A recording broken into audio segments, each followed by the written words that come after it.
Hey everybody, welcome. This is Bob Goodwin, president of Career Club, and welcome to another episode of Career Club Live. Today's guest I am super excited about. She's got a very impressive background, so let me just read it to you. So Dina Denham-Smith is an executive coach and leadership strategist with over 25 years of experience helping senior leaders excel. Formerly an EVP at a private equity firm and a principal consultant at PwC, she's worked with top brands like Adobe, Netflix, and Goldman Sachs. A frequent contributor to Harvard Business Review, she wrote an amazing article last week, and Forbes. Dean is the author of the book we're going to talk about, Emotionally Charged: How to Lead in the New World of Work. The book in hard copy launches on February 18th, downloadable on February 4th on Kindle. Dean is also certified by the International Coaching Federation and the European Mentoring and Coaching Council. And with that, Dina, let me find you. Welcome. Thank you. Thank you so much for inviting me to join you. No, it's such a pleasure to meet you, and I'm really have enjoyed getting to understand the book, your practice, and I know what we're going to talk about is going to resonate really, really well with the audience. So thank you for Oh, joining. thank you. Okay, so as is our want to do, we like to get to know you a little bit as a human being first, and then we'll tap into your big brain. So, easy question: where were you born and raised? Where'd you grow up? Um, I was born and raised in the northwest corner of Connecticut, Kent. Mm. But I'd say the most interesting piece about all of that is my parents were both teachers. But furthermore, they were boarding school teachers at an all boys boarding school. So I grew up on the campus of an all boys boarding school. When I first entered the corporate world, which I know we'll get to, for me, it was not unusual or weird or wrong at all to be the only woman in a sea of men. Oh, yeah. Well, I would have imagined because boys, high school, like I would have kept you 10,000 miles away from that. Well, unsurprisingly, when I was 13, I got shipped off to Catholic boarding school. There you go. See, so you made my point. Thank you. So let's use that as the lead into your education. Where'd you go to school? Well, I went to undergrad in Texas. I went to Trinity University. My primary criteria for college at that point in time was anywhere but the East Coast. I just wanted to get out and experience. Mhm. And then I was in a PhD program for organizational psychology at Colorado State. I chose to leave after my master's because I could tell that I was being well groomed for a position in academia. And my whole goal and really the through line of my career was to get all the great science and psychology out of the universities and the labs and into the hands of people who could actually benefit from it in the business world. So I left with my master's and I went and I got my MBA at the University of Michigan because I knew, at least at that point in time, like I needed to create a really good business case for companies to invest in more of these, what people were calling soft skills. Yeah. And that's actually because we're going to pick up on some of that here in a bit, but this marriage of kind of the science, the practice, and the business case, and kind of putting all that together, I think is part of what makes this really interesting. So, just a little bit about your family. You mentioned growing up in Connecticut. Yeah, I did. I grew up with a brother. He is truly like one of my dearest friends. He and I couldn't be more different. Mm. Um, but I absolutely adore him. We're super close. I did grow up with both my mom and dad in what felt like a really sort of like lovely, fortunate situation. Really sadly, I lost my dad 5 years ago at the sort of at the start of COVID. He had a really long battle with cancer, and I've dedicated my book to him. Mm. He was like my rock. He was just like the best guy ever. And I told you he was a teacher. But one of the things he did in the very like last years of his life that I believe kind of helped him defy every doctor's odds for his longevity is he was writing a book and he just wasn't done and he wasn't done and he wasn't done, you know? Um, and so I just know how it helped me kind of like connect with him, which may sound very weird, but it did. And I know he'd just be super proud that I also I wrote think a it book. sounds very human, Dina. That's what I think it sounds like. Yeah. That's a very sweet story. And now I understand your longevity strategy. You're going to keep writing books. You're right. Right.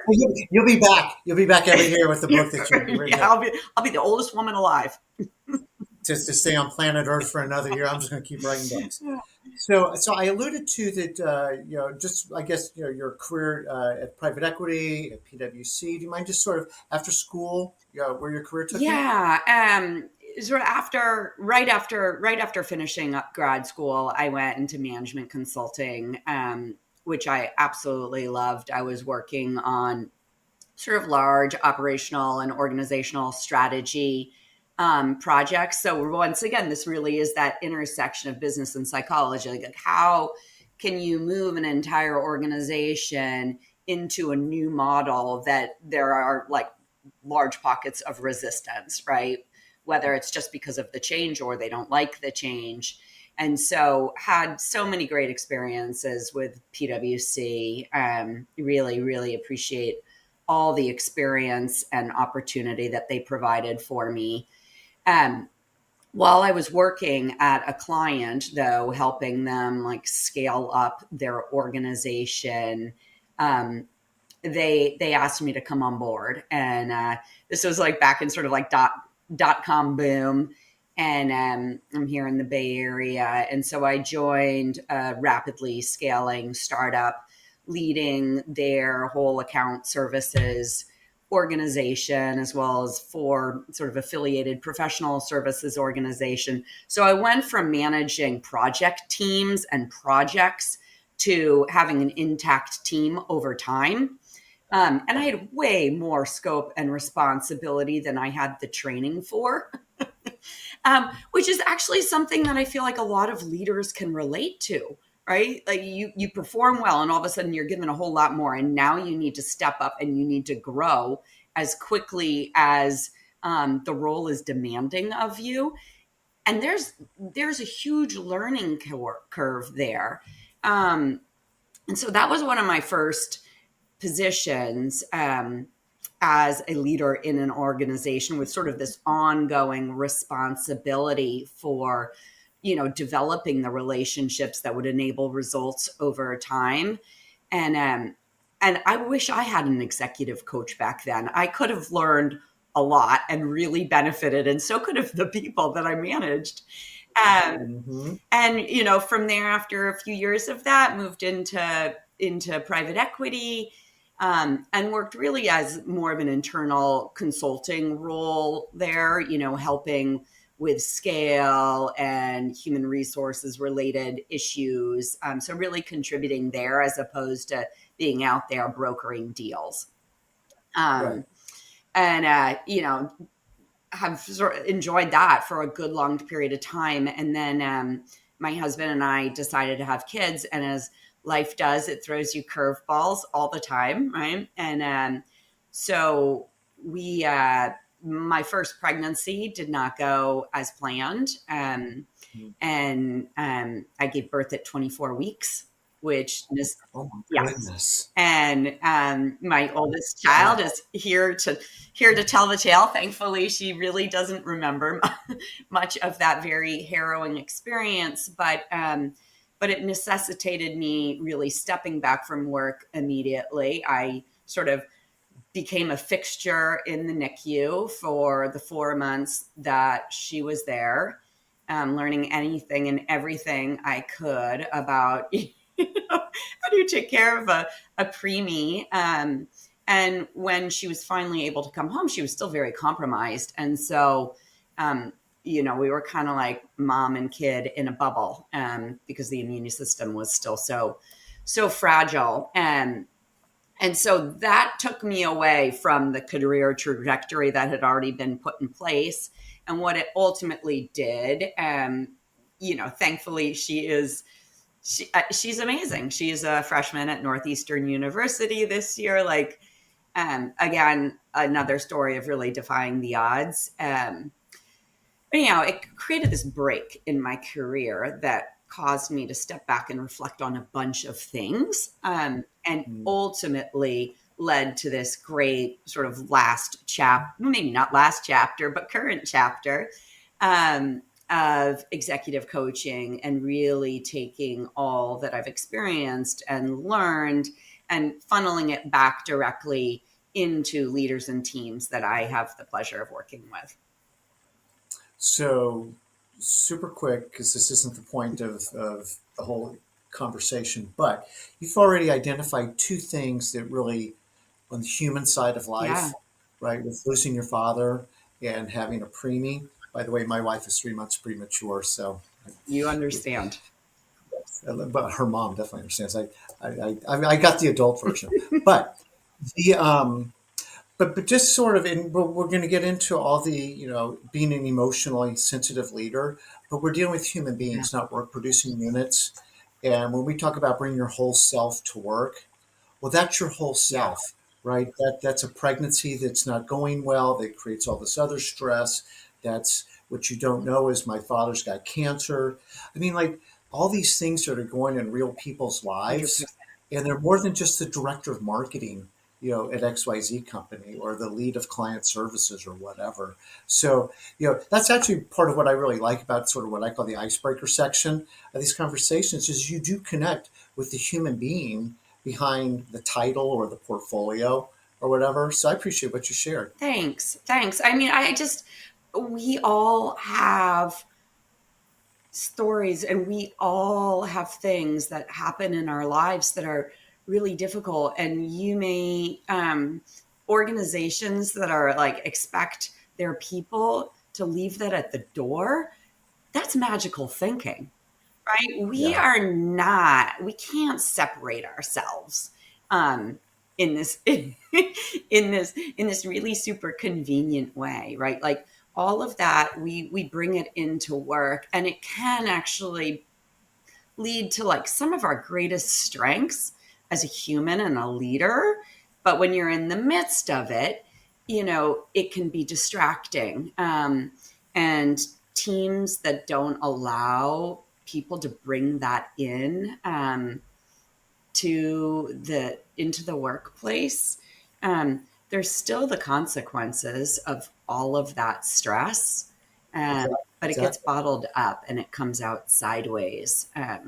Exactly. And so when we talk about bring your whole self to work, people do, right? Because aging parents, kids are off the rails, whatever's going on in your significant other relationship, finances, your health. Like I haven't gotten to work yet, Yeah, yeah, right? yeah.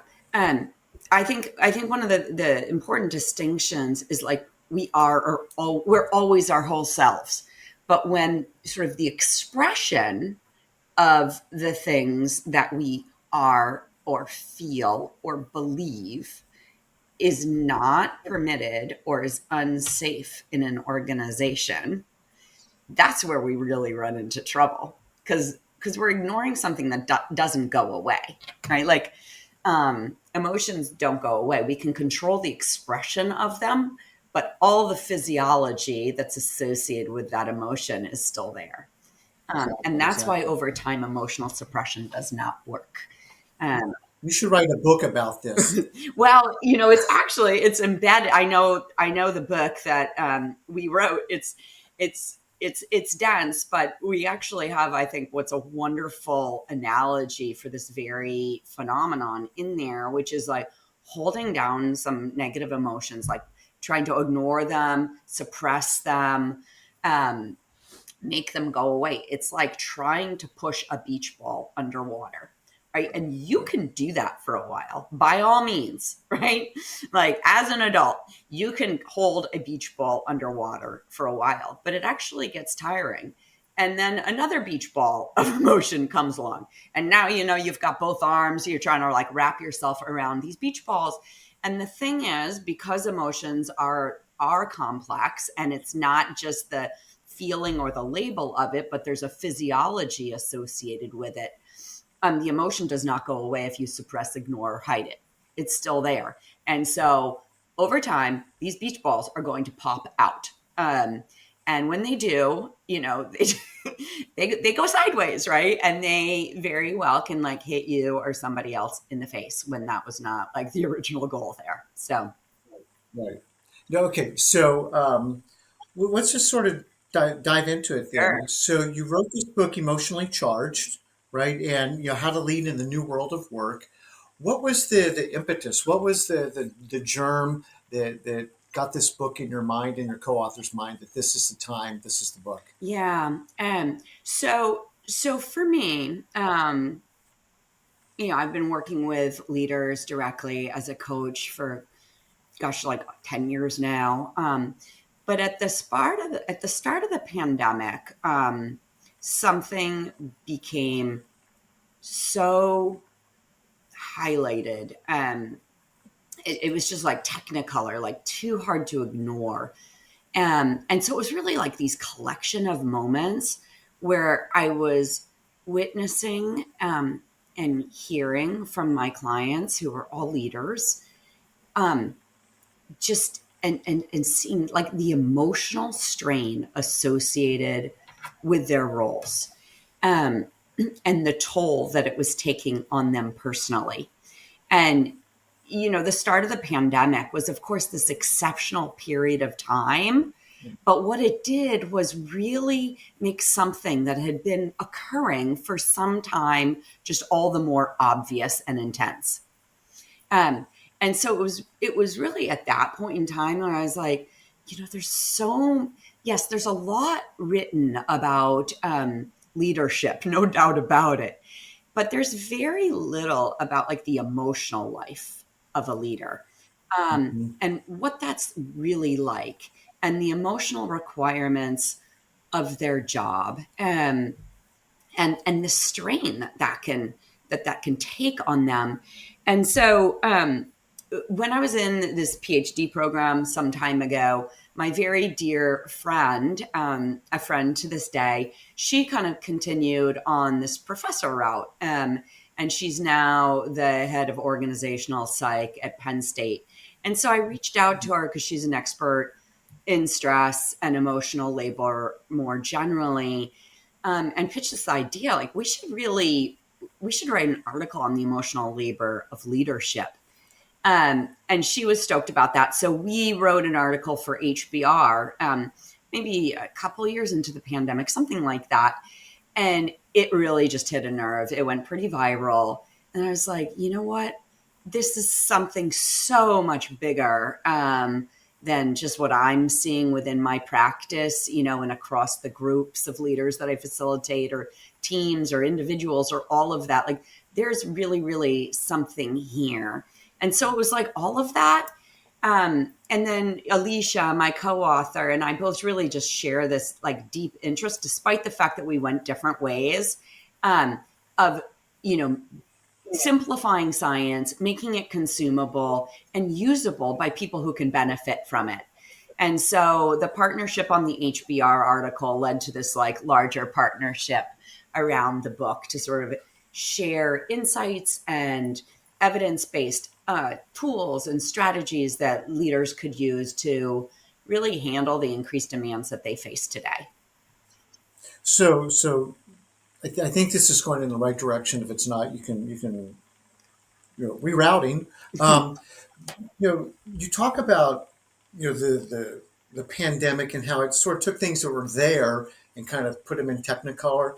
You know, like remote Yeah, work, like mental yeah, well-being, right? DEI, inclusivity, like all these things are really all kind of front and center. All the social change that was happening right, because that's George right. Floyd at the time, right? On top of all this other stuff, and all of this is really important. All of it's got people on Hmm. edge, and as a leader, it's like I know you want to manage your spreadsheets and stuff, but it's the people behind the spreadsheets that are actually getting work done, and they're being impacted by all of this. And oh, by the way, so are So you, are you. right? Yeah. So can you kind of expound on that a little bit? Yeah, absolutely. Absolutely. So My belief, and I think a lot of data would support this, is that sort of like very broadly speaking, there were sort of these trends in the workforce that were already occurring. And when the COVID-19 pandemic hit, it just accelerated them, right? Like we'd always had some amount of remote work. Well, that took it to the next level, right?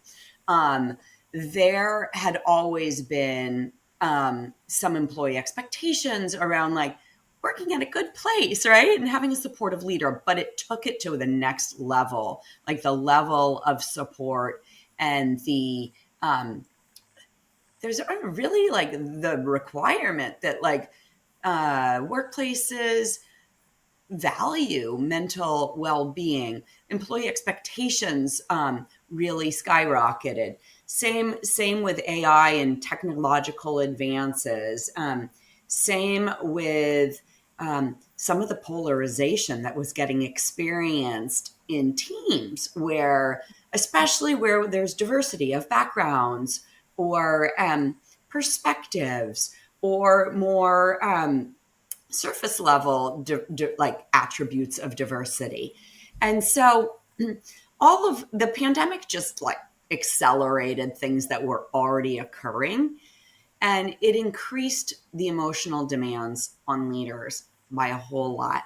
And so what I mean by that is, leaders have always needed to build connection, while doing it in diverse teams that are distributed globally, where some portion of your work is virtual. It's harder, right? Like the skills you need to build relationships and build trust and build and motivate, those increase. um, and furthermore, these different trends, they intersect, right? So it's hard to say to take them separately, but like the net of all of them is that leaders need to do more emotional labor than ever. All right. So, for example, leaders have always been expected to, support their team on work related challenges, right? It's kind of Mm-hmm. part and parcel of the job. But the expectation now is that leaders also support employees with more personal related challenges, right? Mm-hmm. And leaders haven't really been equipped for that necessarily. And so that can be a pretty uncomfortable and new position for leaders. And it requires more emotional empathy and compassion and the willingness to like slow down and listen and be there in a different way for people than saying, oh, no problem, I can like knock down that barrier for you. I'll connect you with like Joe in supply chain, and don't worry, Right. we'll get that out of the way. So so there's a lot of different ways. And then just the expectations um for leaders in general. Like I believe that we have some superhuman expectations for leaders at times. Like we want them to both be confident, but at the same time humble. And both these things are important and they're right. But leaders need to be constantly like toggling between these these two ways of showing up, both of which are important, and that takes emotional labor. Um, so there's the demands are high, and the need for managing emotions, both their own as well as those of a team, are Mm-hmm. are higher. Yeah. So, real quick, because I'm unfamiliar or have been unfamiliar before I started getting into your material with the expression emotional Yeah, labor. Is there a definition, a working definition, or just sort of a give us the gestalt of what that yeah. is? No, thank you for asking that. Emotional labor is um, the process of managing your emotions and your expressions to meet the emotional requirements of your job. Okay. So, one key thing to understand is that within all organizations, there are display rules. They're not in the employee handbook. You do not find them written anywhere, but there are a lot of expectations about how you are supposed to show up. So, for example, leaders, despite the fact that like they may have something really hard going on in their life, or they woke up on the wrong side of the bed, or their dog was sick all last night, like mine was, all last night, and they had really, really disrupted sleep. If there is a team meeting and they're up against like a big project, they're expected to like show up and rally the team and display optimism and confidence in the team's ability to get there. That requires them to really like manage their own emotions and manage how they express them, because there's an expectation that this is what needs to happen within this situation for the collective good. Right. And this does not mean they can't show some vulnerability and say, well, last night was really rough. Right. But then they need to pivot and be like, but we can get there, guys. Right. We've done this before, like we're almost there. And so that's an example, a really simple example of one of the many, many ways that emotional labor shows up for leaders. Right. Okay. So let's kind of think about then, because you used another kind of cool term, which is like emotional upskilling, Mm. which is great. I love that. Is Hey, this is Brent Skinner, host of Small Talk Window here at the Work Defined Podcasting Network. Have you ever wanted a short podcast to listen to during a coffee break of your workday? You've come to the right place. My guests dispense with the small talk as quickly as possible and settle into a meaningful conversation around the world of work. if I'm somebody that is kind of like, I'm not here to be your friend. Like, this is a job, this is work, and we've got a number, and I've got a bunch of pressure from the board to hit this number. And I appreciate the fact that your dog was sick, but yeah, anyway. Like, but maybe I've got an executive coach who's really bright, and she's telling me, yeah, that's great, Bob, but you need to start weaving some of this into your repertoire Mhm. here. The world's changing. Yeah. Where do I start? Like I've been very successful for 25, 30 years, just pedal to the metal, nose to the grindstone, whatever metaphor you want to Yeah. use.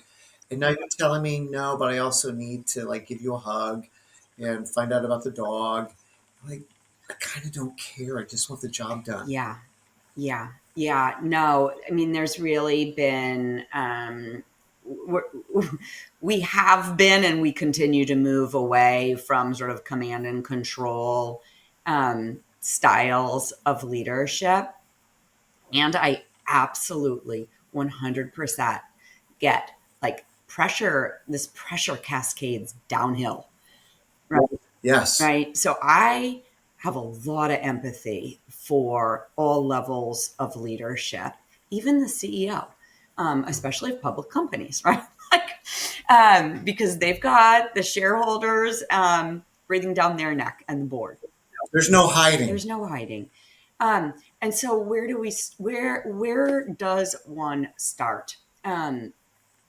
First off, I think that there's really some room for like a little bit of self-compassion here. We, especially in this Western world, have been so developed from the neck up. Right? In school, you get good grades by having the right answer. In business, you succeed by, again, initially having the right answer. And most of us, myself included, grew up in families where, how well you perform helps you get attention, right? And worth. And there wasn't a lot of time in my family to like slow down, and nobody was saying, Dina, well, how do you feel about that? Right? Like, I get it. Like, this is a new skill set, but the world has changed, the game's changed. And so it's not that different than digital upskilling, right? Like, that's changed. We need to learn new skills in order to stay relevant. Well, the workplace landscape has changed, and so we all need to learn new skills to thrive in that as well. And I think that's why I like the term emotional upskilling too, is because this is not like emotional intelligence is not some province of like um, this special group of people, but everybody can develop emotional skills.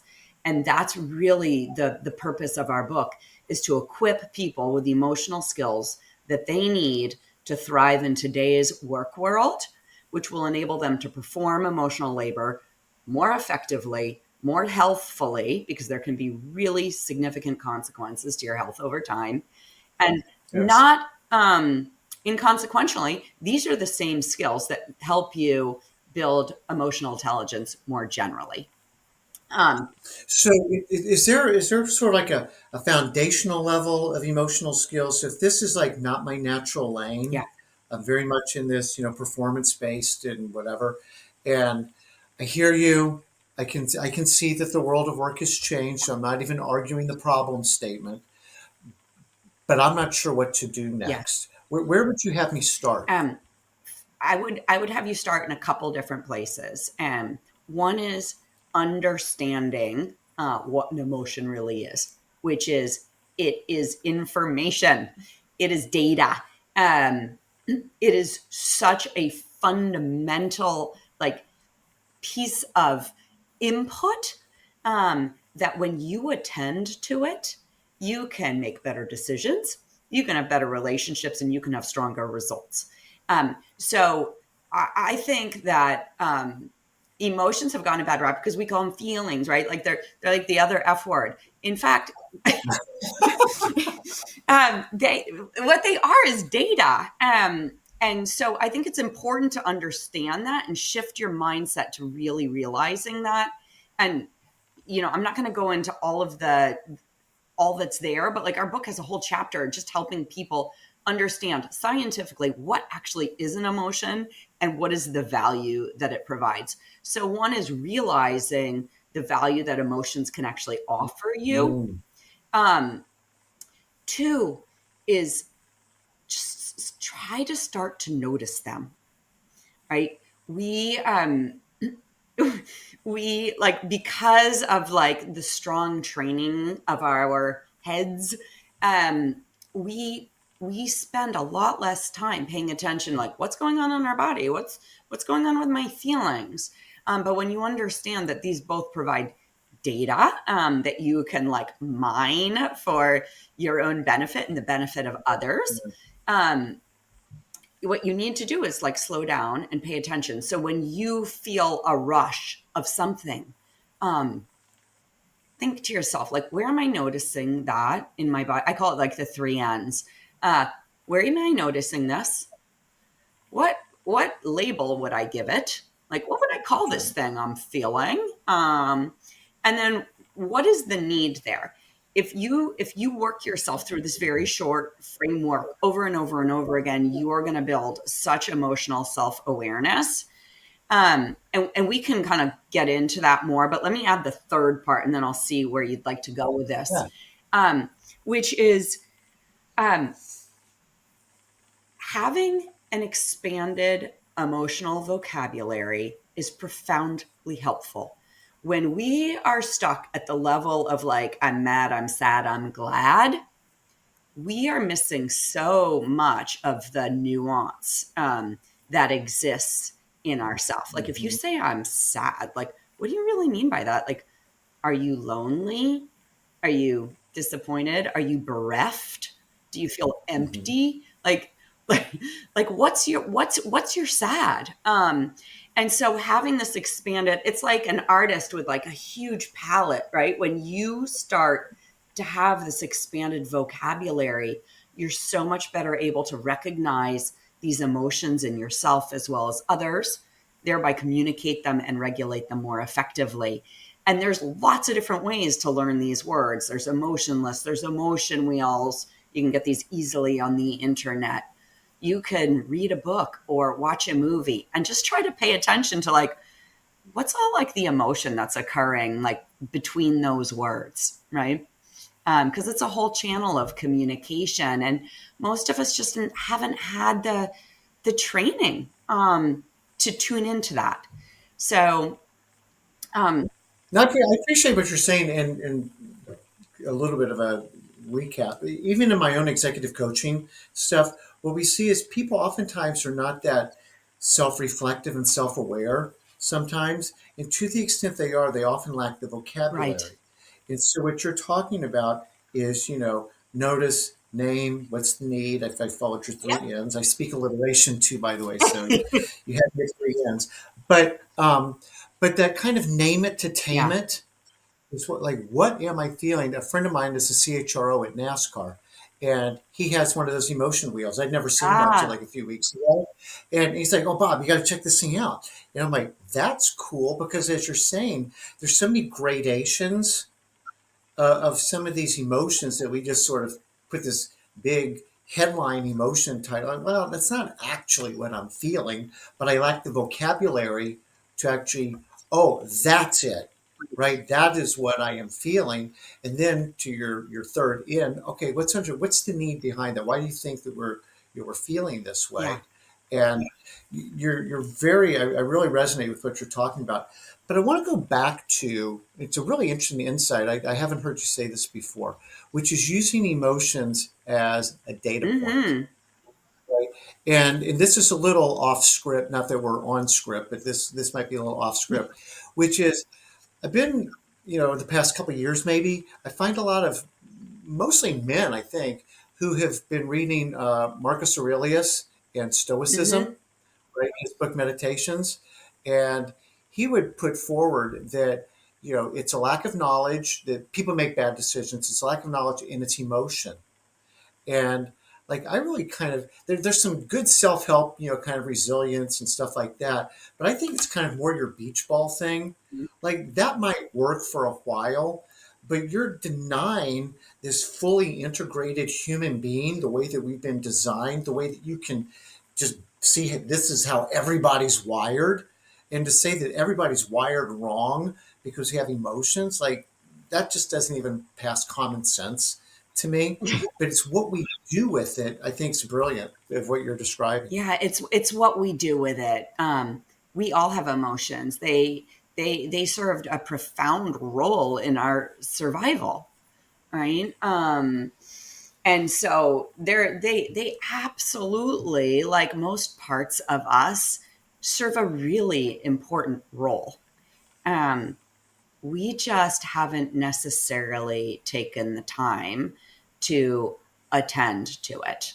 Um, and that's why, honestly, for me, understanding, and this is years ago now, but my DNA is very much like I'm very driven, high achieving, you know, uh, I earlier in my career, I very much internalized the lessons that, being a leader was being calm, cool, and collected.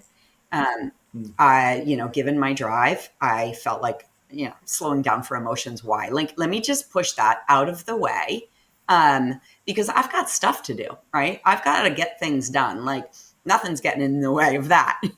and, and it wasn't until I started to learn more about what emotions really are and see them as important information and data that I myself gave them the respect that's due. And so I Mm. lived that. I 100% lived that, both as a leader and in my own learning journey. So let me ask you this from a gender bias perspective, right? You're too emotional, Oh, right? To where I know I'm like, kind of poking the bear here, but it's like growing up in business and being told as a woman, you, you just keep all that at home. You're being too emotional. Like this is business, and trying to like how did you deal with that, and how would you talk to women even today that are laboring under, this illusion that they're supposed to not be emotional or have emotions? I mean, you said it right. There's gender bias because you could take the same set of behaviors And when they are displayed by a woman, it is often perceived or cast as being too emotional. You take those same behaviors when demonstrated by a man, a heterosexual man in a position of power, and that's passion. Mm-hmm. Right. And so I am an optimist by nature. So I have hope for humanity. I have hope for evolved workplaces. But the reality is that women and people of color still have to walk a narrower line at work in terms of the behaviors that they express. This increases the amount of emotional labor that they need to do, right? Because they are put in a position where they need to spend extra calories thinking about, is this safe, right? For me, right? And how do I manage this in a way where it can be well received and effective? Um, and so that just still exists today. I think we've made some strides. I have legitimate concerns about some of the headwinds we're looking at today, but I still carry hope for the goodness of people, and where we can ultimately go with hard circumstances. So let's, in the current environment, you said command and control, seems to be less the way. At the same time, we do see things like Jamie Dimon at JP Morgan Chase, Andy Jassy at Amazon, Elon Musk at Tesla. There's lots of examples of CEOs going, sorry guys, I'm back in control. I know you did the whole hybrid thing. We're done. Well, even with the federal government now, time to get your butt back into the office, whether you want to be here or not. And, fairly draconian in how they're addressing their people, which seems to kind of be the opposite of what we're talking Yeah. about. One, just sort of that phenomenon. And then two, say that you are a more emotionally attuned leader in an organization like that. How do you balance these Yeah. things? Yeah. I think there's a couple things there, right? Like, if we think about Andy Jassy or Jamie Dimon, like they're taking really hardline stances, right? That are quite reflective of that more traditional leadership model. And, it reflects this belief that being in person is fundamental to collaboration and results. Um, Meanwhile, the data shows that there are benefits to in-person work. There are also benefits to work that is done more flexibly from home. Um, and so, you know, they're leaning on their power. They run super complex organizations. Simple seems better, and I'd also say it really reflects this discomfort with change and newer leadership styles, right? So they've adopted a hardline stance. The irony of it, especially from an investment banking perspective, is they freaking crushed it in 2024. Like, what more results do they need to see that hybrid arrangements can actually be very effective?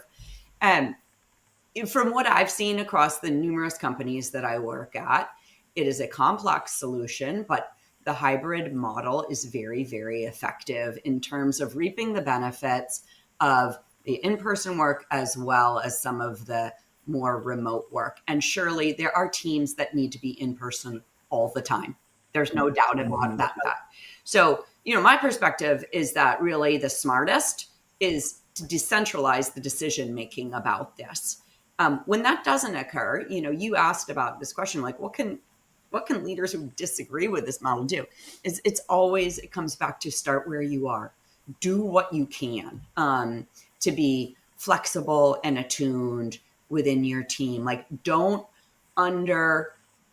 underestimate the impact that you can have on the people in your team by how you show up and how you lead, and the ripple effect of that out. Like, this is a system within a system. And so you can have broader impacts really by just making your team the greatest place to work. Yeah. And I don't mean to ask the same question Oh, no, go twice, ahead. but we're also seeing, like, if I worked at Meta and Mr. Zuckerberg has said now that we're going to whack the lowest 5%, however you deem the lowest Mhm. 5%. That's a forced ranking system. That's a different topic. Um, but now again, I work at this really large company. They've taken this new policy, you know, and now I feel like I'm having to let go of Right. people that I don't feel like we should be letting go of. And maybe the question, Dina, is, does there come a time when the culture doesn't fit me anymore? And maybe I need to start making a different decision rather than trying to figure out how do I keep these stress beach balls down all Yeah, the time? 100%. What do you mean by the very quick answer to that question? Like, when our values are squarely out of line with the place that we work, um, it can be it can be useful to consider other options, right? For your own well-being. The thing is, though, the rub is that we're not always in a position to do that. Right? That's We have true. mouths to feed. The job market is, call it, bad. Like, sometimes we really are constrained, and we need to stay where we are. And then what does a leader do with that? And there's a whole chapter in our book where we address um, what are sort of broadly called the necessary evils of leadership. And one of those necessary evils, right, is laying off people, right, who have made good contributions, who you feel like are great members of your team, but now there's a forced ranking, or the company's not doing well, and now it's on your shoulders as the leader Right. to perform this necessarily evil and let these like good humans go. That is a huge emotional demand, and there's a variety of other necessary evils, right, things that leaders must do to perform their roles that hurt individuals. And so learning how to do that in a way where you can be direct and you can be compassionate while protecting yourself from the collateral emotional damage that can come from Yeah. that is a really important skill for leaders to learn. And so we in the book we teach a technique that's called compassionate detachment. Like, and it's Mm. something that, for example, like doctors and nurses and therapists learn, right? Think about their role, right? They're constantly having to like witness and be a part of pain and stress and really difficult circumstances. Like, how are they able to do that and show up and be direct with really difficult information, demonstrate compassion, and protect themselves? There is a way to do that. And so this is like a perfect example of why, regardless of where you're at, increasing our emotional skills to like weather some of this and do it well, both for yourself and for someone else, is so important in this day and age. Yeah. No, that's right. I appreciate that, and that's a chapter I want to go back and look at again because I think that they're just people that want to do the right thing. They value their folks, but for whatever reason, they have to deliver really hard Yeah. news to someone. And how do you do that? It's empathetic, right? Gets the job done, and as you said, but also at the same time protects yourself, and so that you can go home and look at yourself in the mirror. And I did the best I could in what's a very admittedly difficult Yeah. situation. So, um, really quickly, one of the questions I was curious about is, what are there, six generations in the workforce now, I think, Something like that. and Yeah. maybe seven. So, how do you see this, playing out in this very multi-generational, very diverse workforce that we have where we're trying to create inclusion, but my goodness, that pie's getting sliced really thin a bunch of different ways. And the emotional needs and how they, value and receive, emotional investment, maybe for lack of a better word. It, how do I like figure out how to keep all these plates spinning, as a leader when there's not even a single answer to how you deal with all these different needs and generations and just all the diversity that's in the workforce.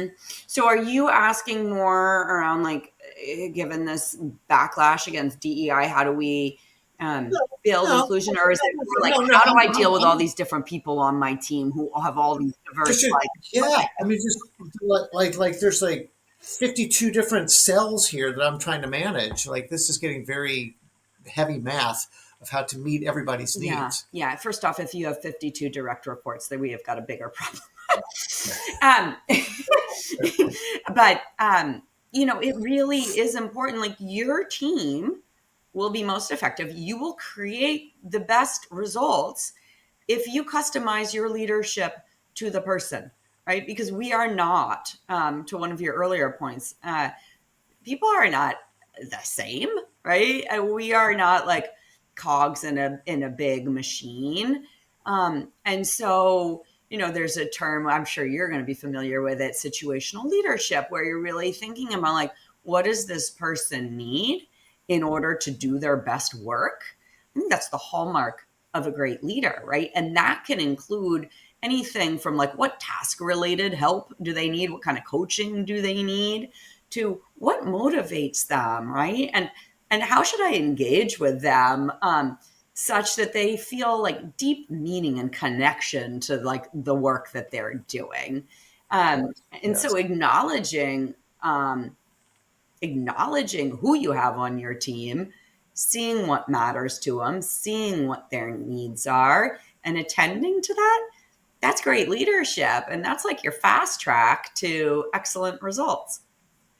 Well, what I like about you said is you said the word seen twice, and there's listening, and there's a lot of this that happens by observation. Mm-hmm. If you're looking for it, we tend to find what we're looking for. So if you're looking to pick up on those cues that people are exhibiting, it's like, okay, to your point about situational leadership, how do I then kind of nuance that this? I always sort of liken this to a liquid. The liquid is the same, but it adapts to the container that it's been put Mm-hmm. in, right? So there's an authenticity to it. It's still water in the container, but it takes the shape of the container. Mm-hmm. So how you need to receive water and how somebody else needs to receive water can be very Yeah. different, but you're still getting what you need. And so I think that that's really good advice on your part. It really does kind of come down to situational Mm-hmm. leadership. I knew that we would run out of time, so that was a given. What have we not talked about, or what would you like to leave listeners with as maybe two or three Oh takeaways? boy. I really do encourage people to get the book. I mean, it is so chock full with like important digestible science and actionable strategies across a variety of different like scenarios that a leader experiences just on a given Tuesday.